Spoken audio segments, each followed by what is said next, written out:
بکنید یه پرونده تو لواسان هست که نازه همین کلارک که خیلی هم مشهور شده شد این حرفا زده شد، این 100 هکتار زمین خریداری شده به 37 میلیارد تومان. 100 هکتار زمین.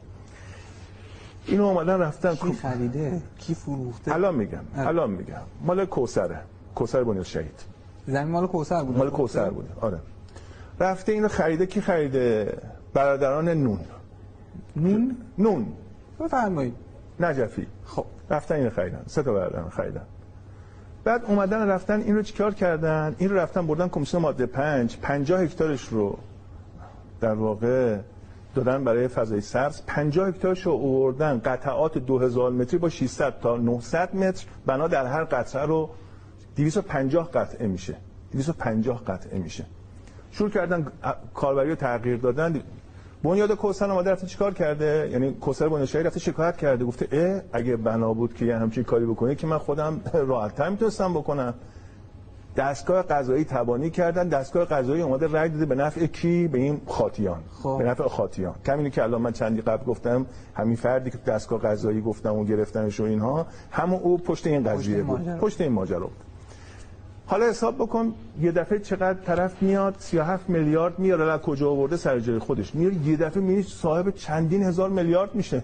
چندین هزار میلیارد میشه با یه زد و بند. چقدرشو میده به فلان مسئول، فلان کار، فلان آدم. بعد حالا این رو ادامه میدم، میاد جلو سال 89 100 میلیارد این رو میاره، 40% سهام پتروشیمی باختر رو میخره. 40% رو میخره. این 40% سهام رو میاد در واقع سرمایه میده، یه افزایش سرمایه میده، غیر قانونی افزایش سرمایه میده، غیر قانونی افزایش سرمایه میده، میاد اینو میرسونه به چی؟ میرسه 51% هیئت مدیره رو عوض میکنه. هیئت مدیره عوض شد.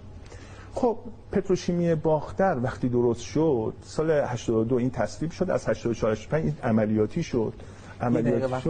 یه دقیقه جمع شد.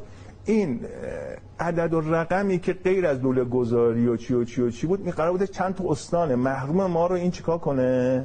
این متنعم کنه، بهره مند کنه. همین موضوعی که شما میگید با 51% با این خلافشون اومدن هیئت مدیره رو تغییر دادن. بعد اومدن رفتن 27% او رو توی بورس که عرضه شد، همون سال بعدش با قیمت 1670 میلیارد تومان قیمت گذاری شد.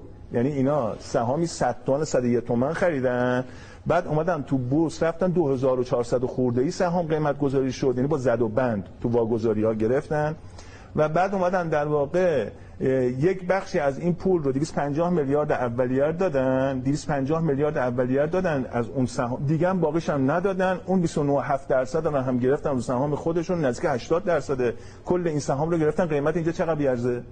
قیمت اینجا الان نزدیک به 80-90 هزار میلیارد تومان میارزه. 90 هزار میلیارد تومان میارزه. آقای دکتر این هایی که میفرمایید یه فردی در قوه قضاییه بود که حالا تکلیفش داره معلوم میشه. ببین فقط با یه نفر نمیشه، اصلا یه جایی باید به اینا خط بده که برو این کارو. کی به اینا گفت؟ خیلی شفاف به شما بگم، بنده حدود 15 سال 20 سال شب و روز زندگیم مبارزه با فساد اقتصادیه. هیچ کجا فساد اقتصادی ندیدم الا اینکه پشتش قدرتی وجود داشته باشه. خیلی رک به شما بگم. الان تو این پرونده که میفهمید کی پشتشه؟ کجا؟ تو همین پرونده که الان فهمیدید. شما تو این پرونده که همین الان می‌بینید هم بخشی از دولت پشتشه، هم بخشی از مجلس و بخش قوه قضاییه پشتشه.